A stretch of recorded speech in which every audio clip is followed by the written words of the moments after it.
माननीय श्री रमेश कुमार जी, उपस्थित बंदरी मातृशक्ति, यहाँ के विदित नागरिक सज्जन वृंद। सूर्य दोपहर को शिखर पर होता है, अपनी छाया नहीं दिखा देती है तो शिखर पर, उसमें जठरग्नि बिल्कुल फुल फ्लेम में रहती है, जैसे गैस का चूल्हा। उसमें जो खाना खाते हैं सब हजम हो जाता है। लेकिन जैसे ही ढलता है सूर्य, ये वीक होने लगती है और रात को 9, 10, 11 बजे तो सिंह के पास जाती है और 12 बजे तो शून्य ही हो जाती है। लेकिन शहरों में क्या होता है, 10 बजे खाना बनना शुरू होता है, रात को गर्मियों में 11, 11:30 बजे तक। तो उसमें खाया हुआ पचता नहीं है, वो सड़ता है और सुबह जब पचता नहीं तो कब्ज। इसलिए इसको दिनचर्या को समझने संभालने की आवश्यकता। सुबह सुबह पेट में नमी होती है और उठकर सर्दियां तो गुनगुना पानी, गर्मियां तो नॉर्मल पानी जिस पद्धति से पीना चाहिए पिएंगे, 2 गिलास पी लेंगे छोटे छोटे, ज्यादा पानी नहीं पीना चाहिए। ऐसे पेट साफ हो जाएगा, थोड़ा हिलचुल करेंगे। लेकिन आज संडे है, छुट्टी है, काम तो है नहीं, इसलिए आराम से उठेंगे। तो सूर्य भगवान तो आराम नहीं करते, वो आकर नमी को सोख लेते, तो स्टूल टाइट हो जाते हैं, कब्ज होती। और कब्ज का 80% कारण है देरी से उठना दिनचर्या में। इसलिए बुजुर्ग कहते थे जल्दी उठना चाहिए ब्रह्म मुहूर्त में, उसका कारण ये है सूर्य भगवान से जुड़े। और सवेरे अगर हम जल्दी उठते हैं तो उसका लाभ रहता है। परंतु आजकल क्या होता है, आज देरी से उठते हैं, नाश्ता ही पराया घरों में 9:30, 10 बजे, तो दोपहर का भोजन 3 बजे चला जाता है, तो रात को 7 बजे संभव नहीं है, 10, 11 बजे चले जाता है। तो इस साइकिल के साथ हमारी दिनचर्या नहीं जुड़ती, तो हमारा शरीर का सिस्टम डिस्टर्ब होता है। दोपहर सूर्य शिखर पर होता है, जठरग्नि फुल फ्लेम में रहती है। उस समय अगर हम गर्म चीज खाएंगे, कॉफी पिएंगे और कॉफी पिएंगे तो गर्मी बढ़ जाएगी, पित्त बढ़ जाएगा। तो इससे हाथ पैर में जलन आती है, पेशाब में जलन आएगी, एसिडिटी होने लग जाएगी, क्योंकि पित्त के रोग आने लगे। इसलिए जो भोजन है वो ऋतु के साथ साथ भी खाना चाहिए। सर्दियों में अगर हम ठंडी चीजें खाएंगे तो कोल्ड हो जाए, गर्मियों में बहुत गर्म खाएंगे तो पित्त बढ़ता है। बैलेंस बना के चाहिए तो हम स्वस्थ रह सकते हैं। इस साइकिल को संभालने की आवश्यकता है। ऐसे ही जो मैंने पहले बात बताई, सभी आचार्यों ने खूब पानी पियो नहीं बोला है, उन्होंने शास्त्रों में बोला है पैनक्रियास यानी अग्नाशय की रक्षा करो, अग्नि की रक्षा करो। इस पर सारा भारत का स्वास्थ्य का सारा शास्त्र निर्भर है, जठरग्नि की रक्षा करो। लेकिन पहले ऐसे ही होता था।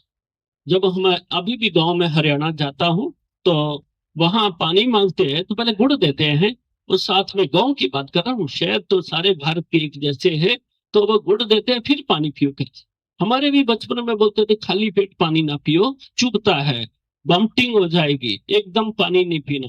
लेकिन अब 20 एक साल से नैरेटिव खड़ा हो गया, खूब पानी पियो, खूब पानी पियो, डिटॉक्सिफिकेशन करो, फ्लश आउट करो। इसलिए लोग समझे नहीं इस बात को। एक एक जग, 1.5 1.5 जग सुबह उठकर गट गट पी लेते हैं।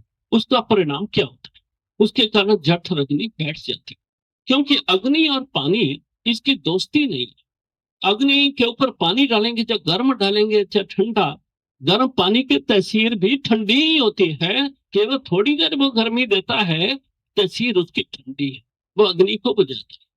और शरीर में अग्नि तो 13 प्रकार की है, पर मुख्य जो स्रोत है वो है अग्नाशय पैनक्रिया।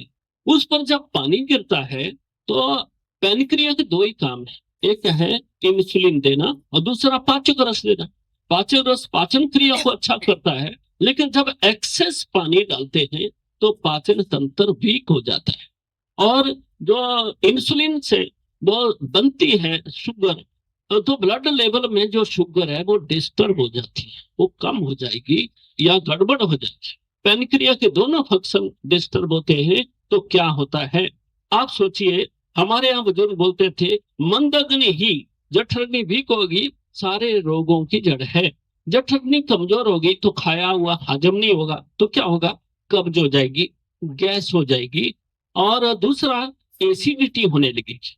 क्योंकि हजम नहीं हुआ तो एसिडिटी, एसिडिटी से छाले हो जाते हैं, इसको अल्सर भी बोलते हैं, और आगे घाव हो गए तो भयंकर बीमारी आ सकती है। इसलिए एक और, जब हम खूब पानी पीते, एलोपैथी के डॉक्टर भी साहब इधर बैठे हैं, उनको कहते हैं पेट में, शरीर में ब्लड का लेवल बढ़ जाता है तो उसका प्रेशर हार्ट पर आता है, इसलिए कोलेस्ट्रॉल डिस्टर्ब होता है, हृदय पर दबाव आता है।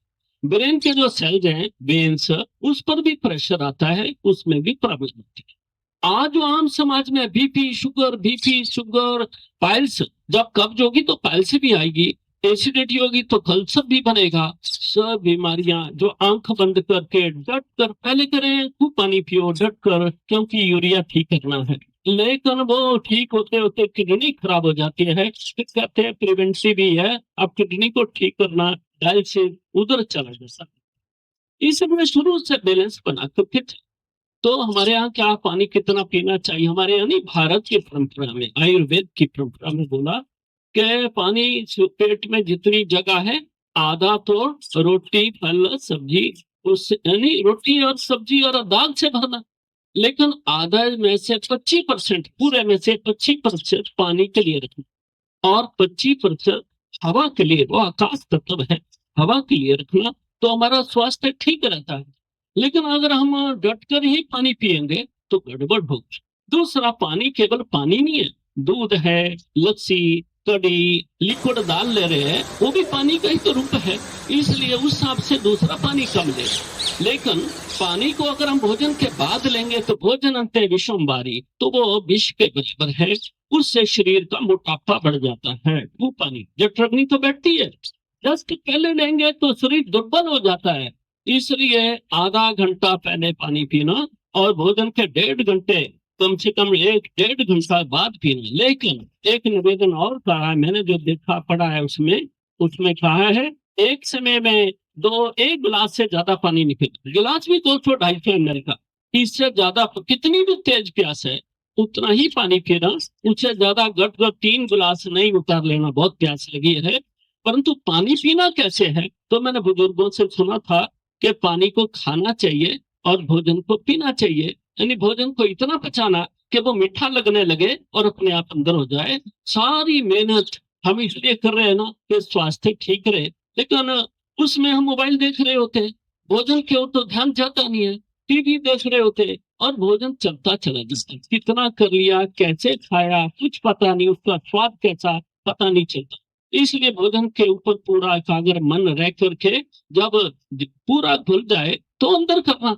लेकिन पानी को खाने का मतलब क्या है, छोटा घूंट लेना, यानी आधा गिलास भी मुंह में आ जाता, वो नहीं, छोटा घूंट लेना और उसको 15 सेकंड, 12-15 सेकंड मुंह में रोकना, फिर अंदर करना, दूसरा लेना, तो 200 ml के पानी से भी प्यास बुझ जाएगी। प्यास तो बुझेगी, जठराग्नि नहीं बैठेगी, लेकिन एक गिलास से दूसरे में जैसे डालते हैं ऐसे ही उतार लिया पानी तो जठराग्नि भी बैठ जाएगी। ऐसा पानी पीने का तरीका हमारे शास्त्रों में बोला था, ऐसा ही करते थे, लेकिन अब इसमें थोड़ा सा गड़बड़ हो गई। और देखिए, आज आम समाज में जाते हैं हल्की उम्र के नौजवान, उनकी क्या स्थिति है, शाम को 2 फुलके खा रहे हैं, 3 खा रहे हैं, बेटियां 1 फुलका खा रही है, रोटी खाते तो पेट फूल जाता है, इसका अर्थ क्या है, हाजमा बिगड़ गया, यानी जठराग्नि मंद हो गई, ये जो है मंद पेनक्रिया वो डिस्टर्ब हो गई। इसलिए इसको ठीक करेंगे तो हाजमोले की गोली, इसबगोल और ये वो नहीं खाने की जरूरत पड़ेगी, इसको ठीक करना। आज कैसा वातावरण हो गया, समाज के अंदर एक नया स्वर सुनने को मिलता है, कहते एनिमल प्रोडक्ट बंद कर दो। यानी पहले जब हम स्कूल पढ़ते तो गाय हमारी माँ है ऐसा पढ़ते थे, लेकिन 20 साल पहले ग्रामर में पंक्ति बदली योजना से कोई यूज फॉर एनिमल, यानी माँ से एनिमल बन गई गाय, और आज 2-3 साल से बोल रहे हैं एनिमल प्रोडक्ट बंद कर दो। अंग्रेज ने किसी भी नैरेटिव को गले उतारना होता है तो 30-40 साल का समय लेकर चलते हैं, इतने समय के बाद ये शब्द बदलेगा ताकि रिएक्शन ना हो जाए। आज गाय एनिमल प्रोडक्ट हो गया और कोलेस्ट्रॉल एक बहुत बड़ा वातावरण बना दिया, कोलेस्ट्रॉल डिस्टर्ब हो रहा है, तो इसलिए घी से भाग रहे। मेरा आपसे निवेदन है, गाय का जो शुद्ध घी है, जो गांव की गाय है हमको बनी है, उसका जो घी है वो गुड कोलेस्ट्रॉल देता है, वो हमारे लिए चाहिए, और दूध भी बहुत अच्छा है। लेकिन गाय भैंस का जो घी है माड़ा नहीं है, पर उसको पचाने के लिए क्या वर्जिश चाहिए, मेहनत चाहिए, लेकिन उसका घी का मेल्टिंग पॉइंट 8-10 डिग्री है, गाय का 0 डिग्री पर पिघल जाता है, इसलिए अंदर जमता ही नहीं है। तो गाय का घी खाने से मैंने कई बंधुओं के ज्वाइंट पेन ठीक कर दिए। मैंने कहा गाय का 1 चम्मच सब्जी में डालो घी, और वो उनकी जोड़ ज्वाइंट की पेन खत्म हो गई, कोलेस्ट्रॉल की कोई दिक्कत नहीं है। इसलिए हमारे कहते हैं ऋणम कृत्वा घृतम पिबेत, घी के बारे में इतना बोलते हैं, लेकिन आज भाग रहे हैं, दूध नहीं पी रहे। इन तो क्या पी रहे हैं बच्चे, कोल्ड ड्रिंक। हर बस में बैठता है कोल्ड ड्रिंक पी रहे होते हैं, बीच बीच में कोल्ड ड्रिंक जो कि हड्डियों को गला देती है। शराब पी रहे हैं, उसमें कोई मनाही नहीं है, लेकिन दूध के पीछे हाथ पी धोकर पड़ गए हैं। मैं पूछता क्यों नहीं पीना, कहते शुद्ध नहीं मिलता। अरे भाई हम हरियाणा में रह रहे हैं, घर घर में गाय भैंस है, शुद्ध घी दूध पी रहे हैं, तो भी छोड़ देना। लेकिन ये नहीं करे गाय काट दो, क्योंकि गाय भारत की रीढ़ की हड्डी, आर्थिक और आध्यात्मिक आधार है, वो खत्म करनी है ना, तो तरीके से ये गले में बात उतारे एनिमल प्रोडक्ट बंद कर दो। दूसरा, आज गेहूं की रोटी के पीछे पड़ गए, यानी कह रहे मिलेट्स खाओ। प्रधानमंत्री जी ने तो ऐसा नहीं बोला था, उन्होंने कहा मिलेट्स को प्रमोट करना है, दुनिया में ले जाना है, ये अच्छा है, लेकिन गेहूं छोड़ दो, नहीं खाओ, मिल का आटा मत खाओ, वो ठंडा होने पर रबड़ हो जाता है। लेकिन चुटकी का तो चलेगा ना। 146 करोड़ लोगों को मिलेट्स मिल जाएंगे क्या? तो डिमांड सप्लाई प्राइस हम जानते हैं कैसे होता है, प्राइस बढ़ जाएगा, नहीं मिलेगा तो उसके तनाव से भी शुगर आती है। इसलिए योजना से समाज में मिलेट्स मिलेट्स मिलेट्स चल रहा है। गेहूं भी अच्छा, घी लगाकर खाना चाहिए, तो गाय का घी। और तीसरा एक और बात है, आजकल एक नया स्वर आपने भी सुना होगा, राजकुमार की तरह सुबह सुबह खा। मैं पूछता हूँ कैसे होता है वो, कहते खूब डटकर फुल आहार सवेरे सवेरे ले लीजिए। मैंने कहा राजकुमार कहाँ लिखा है डटकर रोटियां खाता था, उसके घर में तो 10 नौकर रहते हैं, रोटी खाकर सोया रहता है। हमको दिन में एक्टिव रहना है, काम करना है, दिन काम के लिए है, सोने के लिए है। सुबह सुबह नाश्ते में 1-2 परोठी खाने, आपने प्यार प्यार में 4-5 आलू के खिला दिए, फिर क्या होगा, जाकर सो जाएंगे ना, काम थोड़ी कर सकते। इसलिए छोटा बच्चा है, ओवर वर्क देंगे तो उसकी लाइफ खत्म हो जाएगी। हम हवन यज्ञ करते हैं, थोड़ा कपूर जलाते हैं, तो पतली पतली समझन डालते हैं, जब जल जाती है फिर मोटी डालते हैं। इसलिए सुबह सुबह सूर्य के साथ जड़ सुलगने लगी तो उसमें थोड़ा अल्पार खाओ। हमारे यहाँ आयुर्वेद में प्राचीन में सुबह अल्पार की बात की है, और जठरग्नि जब दोपहर को फुल आ जाती है तो पूर्ण आहार लो, ये चली आई रीत। लेकिन सुबह ही डट कर प्रेशर डाल लेंगे तो जठरग्नि बैठ जाएगी, यानी छोटे बच्चे को ओवर वर्क देंगे तो लाइफ खत्म हो जाएगी, इससे भी पेनक्रिया बैठ जाती है। इसलिए शाम का खाना बोला जल्दी खाओ। क्यों खाओ जल्दी? क्योंकि जठरग्नि कमजोर हो रही है, रात को सूर्य के कारण फ्लेम वीक हो रही है, जल्दी खा लो। जैन समाज तो 6 बजे खा लेता है, तो चलो 8 बजे तक तो भोजन हो जाए, लेकिन 9 बजे के बाद तो सोचना चाहिए कि आज करना कि नहीं करना, नहीं तो गैस पैदा करने वाला। लेकिन और कि देखिए आज कैसा है, माताएं शाम को चाहे सुबह दोपहर को भोजन के साथ वो सलाद काट के रखती है और सलाद को फ्रिज में डाल देती है। एक तो जठरग्नि शाम को भी हो रही है, ऊपर तो फ्रिज सलाद खाते हैं। तो इसलिए रात के भोजन में दही लस्सी सलाद फल नहीं खाना, इससे वायु बढ़ती है, पेनक्रिया शांत हो जाती है। और इतना नहीं, ऊपर से रहेगी कसर, शहरों में भोजन का मेहमान आया तो आइसक्रीम पक्का खिलाते हैं, उससे और ये जठरग्नि बैठती है। और तो और फ्रिज देवता का फल और वो जो फ्रिज में रखा हुआ पानी वो पीते हैं, लस्सी भी तो फ्रिज पियेंगे, हर चीज फ्रिज, तो पेनक्रिया कहाँ जाएगी, बैठ जाएगी ना, फिर रोटियां कैसे खाएंगे? अब भोजन ही नहीं करेंगे तो जवानी कहाँ से आएगी, राणा प्रताप कहाँ से आएंगे, दुर्गा झांसी कहाँ से आएगी? अगर भोजन खाएंगे पचेगा तो मोटापा नहीं बढ़ेगा, नहीं तो एक फुल्का भी मोटापा बढ़ा देगा। इसलिए सारे स्वास्थ्य का आधार है जठरग्नि, जिस पर डॉक्टरों ने भी ध्यान देना चाहिए। पेनक्रिया को कैसे रखें, योग में भी उसका विधान है। देखिए 5 मुद्रा में समान वायु मुद्रा है, वो पेट को ही अग्नाशय को ठीक रखती है। इधर देखिए ऐसे करके करते हैं, ये 5 अग्नि इकट्ठी है, इसके भोजन करते हैं जब, और ऐसे लेते हैं ना, ये जोड़ते ही फ्लेम फुल हो जाती है। 10 मिनट रोज करेंगे, जो एक फुल्का खाता है 2 खाता है 7-8 खाने लग जाएगा, मोटापा नहीं बढ़ेगा, शरीर में उतरने लग जाएगा। ये हर मुद्रा, हर मतलब अलग अलग मुद्राएं हैं 5 प्राणों को दिखने लगे। तो समान वायु से 10 मिनट रोज करेंगे, भूख खुल जाएगी, स्वास्थ्य अच्छा। ऐसे बहुत सारे विषय हैं, ये मैं सोचना पता नहीं क्या योजनाबद्ध तरीके से भारतीयों की पेनक्रिया शांत हो गई। अब नए नए नैरेटिव गढ़े जा रहे हैं और दवाइयों के माध्यम से हो रहा है विदेश। अगर हमने समाज को अलर्ट कर दिया, स्वास्थ्य के प्रति जागरूक कर दिया, तो ये भारत खड़ा हो जाएगा और भारत अपने पांव पे खड़ा होगा, पैसा बच जाएगा भारत का। नहीं तो कितनी दवाइयां घर लाएंगे। और दो बातें और हैं। एक तो हमारा देखिए ये पर्यावरण है बहुत सुंदर दिख रहा है, लेकिन ये धीरे धीरे कमजोर है। अमेरिका की बात करते हैं, प्रति व्यक्ति कितने पेड़ है, लेकिन यहाँ तो हालत खराब। इस बारे में भी सोचने की जरूरत है। तो हम 6 बातें सबसे आग्रह कर रहे हैं, वो घर घर की कंपेन बननी चाहिए। एक तो हमारा घर है, सिंक में रात को जूठा बर्तन नहीं छोड़ना, और जो डस्टबिन है वो रोज साफ होना, ढक के रखना। नहीं तो गर्मियां हैं, जब सुबह रसोई में जाते हैं तो कैसी गैस आती है, उससे रखा हुआ बर्तन, अनाज, खाने की वस्तुएं जहरीली हो जाती है, तो लक्ष्मी तो किसी और के घर चली जाएगी। पानी स्वच्छ होना चाहिए। घर की बालकोनी, छत और आंगन वो औषधीय पौधों से भरा रहे, तो घर का वातावरण पॉजिटिव होता है, औषधियां भी उपयोग आ जाएगी। और जो प्रधानमंत्री जी ने कहा है वन टाइम यूज पॉलिथीन हमने बैन कर दिया, उसके लिए समाज का मन होना चाहिए। ठीक है, सब्जी के लिए तो हम थैला ले जाएंगे, पर जो पैकिंग मटेरियल से आ रहा है होकर के पॉलिथीन, वो समाज में फैलता है, धरती में जाता है, बहुत खराब हो जाता है और इस धरती को जहरीला बनाता है। तो क्या करना, उसके लिए निवेदन है, उसके लिए 2 लीटर की बोतल होती है ना, एक रॉड रखनी, रोज खाली हुआ उसमें डालते जाना।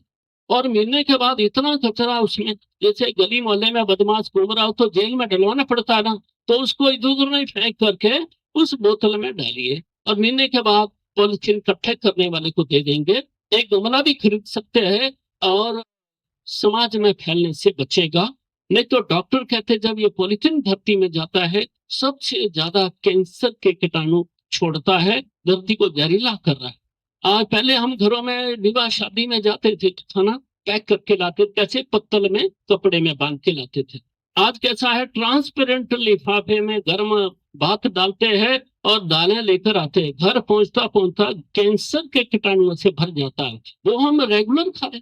कभी कभी हमें गिलास प्लास्टिक का नहीं और गत्ते वाला ला रहा है, पर उसके अंदर तो और भी थिन लेयर वाला पॉलिथीन डाला होता है, वो तो और भी खतरनाक है। जितना पतला पॉलिथीन है, गर्म होकर ज्यादा कैंसर के कीटाणु छोड़ता है। आज तीसरे गांव में कैंसर का मरीज है, वो उम्र को नहीं देख रहा है, इसलिए इसके प्रति भी अवेयरनेस है। दूसरा, आप कल्पना करिए अपने समाज में जो क्रीमेशन होती है, तो उसमें एक व्यक्ति के लिए 6 क्विंटल लकड़ी लगती है। इसलिए और बड़े शहरों में तो ये सैकड़ों में कितने पेड़ कटते होंगे। इसलिए आग्रह हमारा यह है कि ऊपरों से शुद्ध करेंगे, हवन भी डालेंगे, वातावरण, मशीनों से लकड़ी स्टिक्स तैयार होती है। अच्छा क्रीमेशन मैंने बड़े बड़े शहरों में खुद देख रहा हूँ, बहुत अच्छा प्रयोग चल रहा है। और ऐसे तो चमड़ी का बाल भी झड़ते तो कैसी स्मेल आती है, आप कल्पना कर सकते। पर्यावरण भी शुद्ध रहेगा। बीच बीच में घरों में हवन यज्ञ करेंगे और अग्निहोत्र करेंगे, वातावरण और पौष्टिक घर को बनाते हैं। यह हर घर का कैंपेन का विषय बन सकता है। केवल चंद लोग पेड़ लगा रहे हैं और बाकी आराम से रह रहे हैं, इससे नहीं चलेगा। आम समाज का मन खींचना।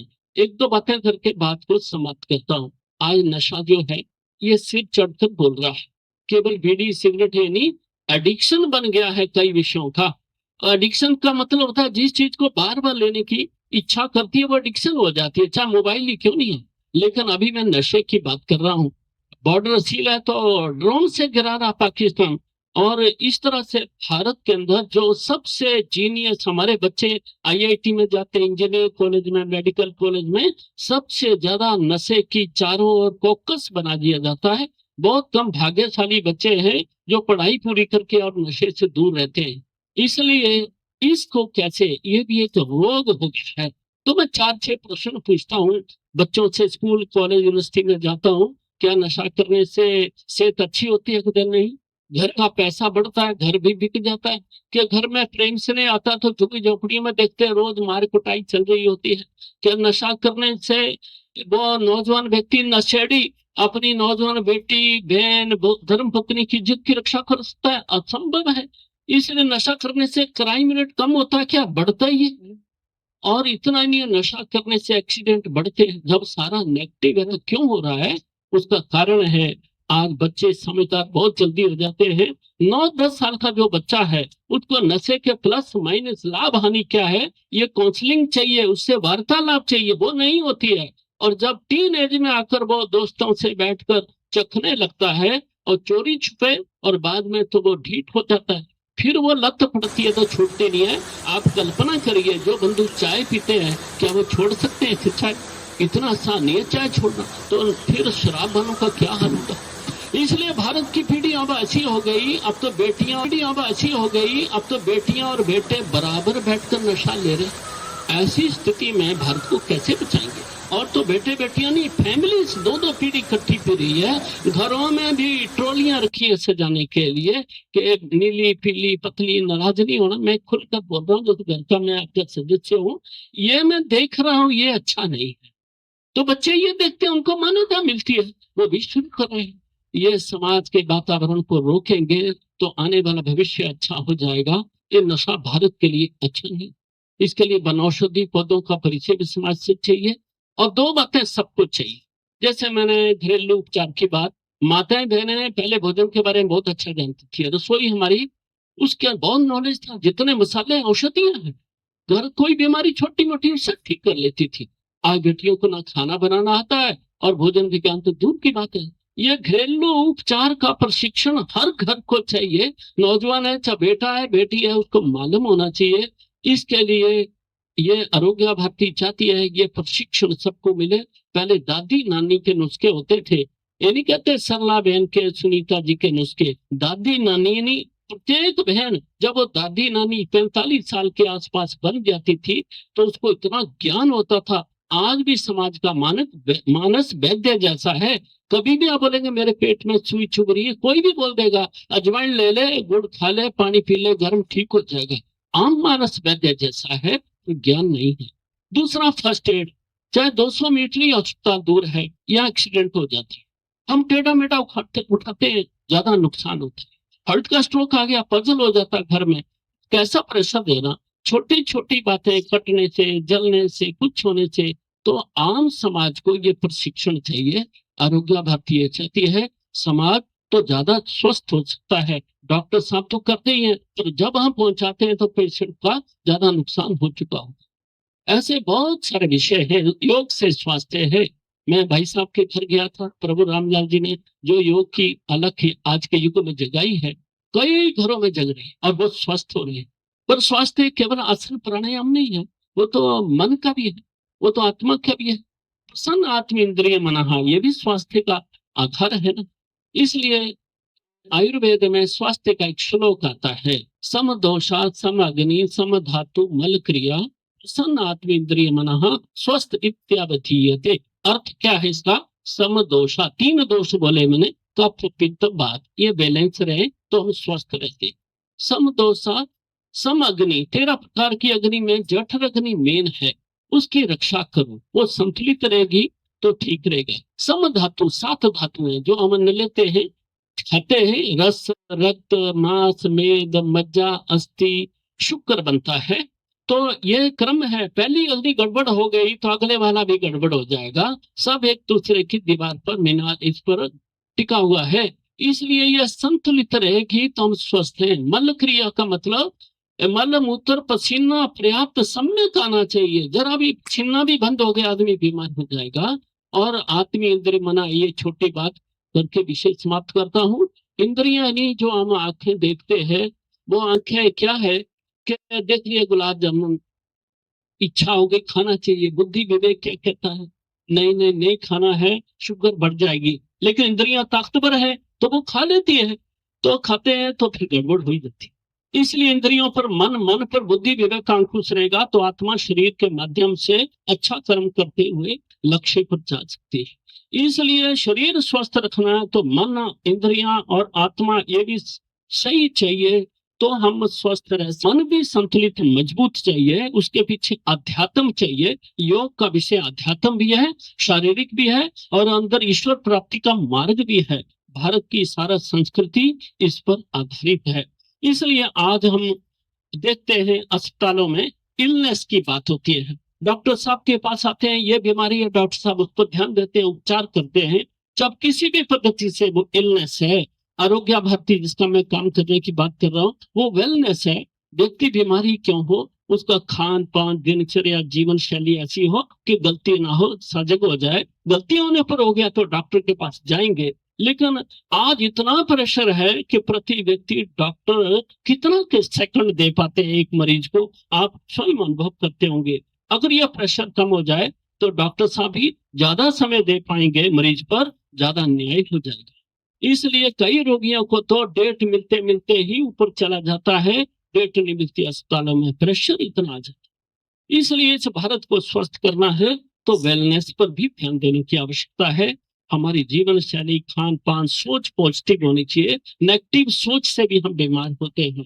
इसलिए भारत इतना श्रेष्ठ और धरोहर की ये सारी है हमारे पास, लेकिन आज एक कंफ्यूजन जैसी स्थिति स्वास्थ्य वाली दिखती है। समाज में ये वेलनेस का काम भी चले, इलनेस का काम भी अच्छा चल रहा है, सरकार ध्यान दे रही है और डॉक्टर है, चाहे ये वेलनेस का काम एक दूसरे के पूरक हो सकते हैं तो भारत अच्छा हो सकता है। ये विषय मैंने आपके सामने रखा। और भी बहुत सारे विषय है, इन विषयों पर कभी डिटेल में चर्चा करेंगे। लेकिन एक निवेदन मैंने किया है कि हम सभी और माताएं विशेष करके 50% से ज्यादा स्वास्थ्य तो उनके हाथ में है। घर का खाना, बच्चों के संस्कार, दिनचर्या सब उनके हाथ में है। उनको अगर तभी कहते हैं ना, एक बेटी संस्कारित हो जाए तो 10 पीढ़ियों को लाभ मिलता है। इसलिए आज फिर से इस तरफ ध्यान समाज का चला जाए, तो ये विषय मैंने आपके सामने रखा। ये विषय आपने समझा, ये बहुत बड़ा हुआ।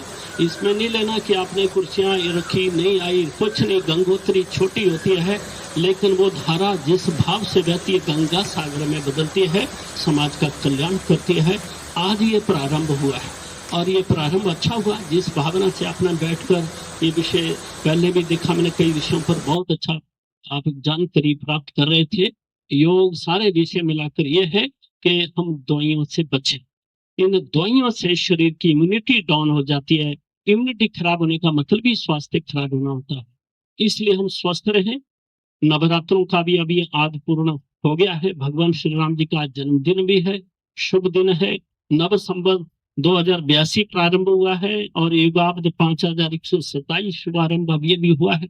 आप सबको इसकी भी बहुत बहुत शुभकामनाएं देता हुआ मैं कथन को विराम देता हूँ। नए वर्ष में सब स्वस्थ रहें, समृद्ध रहें, प्रसन्न रहें, इतना प्रभु चरणों में निवेदन। ग्रहण किया होगा, समय को देखते हुए हम लोग अब हो सकती है अगर ऐसी बात हो, परंतु आप सहमत हैं तो अपने तक ये बात नहीं रखनी है, आगे ले जानी है समाज। इस काम के लिए कोई भी पक्ष नहीं है। स्वास्थ्य सबको चाहिए, हर पार्टी को, चाहे किसी भी जाति का है, पूजा का है, उम्र का है, अर्थ का है, सब कुछ। शिशु से लेकर अंतिम सांस लेना व्यक्ति स्वस्थ चल अपने आप। इसलिए इस काम को आगे ले जाने के लिए अपने जो बंधु थोड़ा थोड़ा समय दे सकते हैं। हमारी ये पूरी कॉलोनी है, एक किस्म से बहुत बड़े अच्छे स्तर के बंधु रहते हैं। किसी को भी बीपी शुगर कोई बीमारी नहीं होनी चाहिए, वो इस खान पाने को ठीक करने से होगा। फिर उसके लिए ऐसे बताएंगे तो भी बात बनती। डॉक्टर साहब बैठे हैं, ऐसे सज्जन जब बोलेंगे तो उसका असर होता है। आज मैं दिल्ली से आया, 150 से ज्यादा डॉक्टर्स बैठे थे, सभी पैथियों के थे। 1 से 3 कार्यक्रम थे, पूरा कार्यक्रम एकदम बढ़िया चला। वक्ता भी थे और अंत तक, अंत में जलपान के बाद भी रुके रुके हुए थे।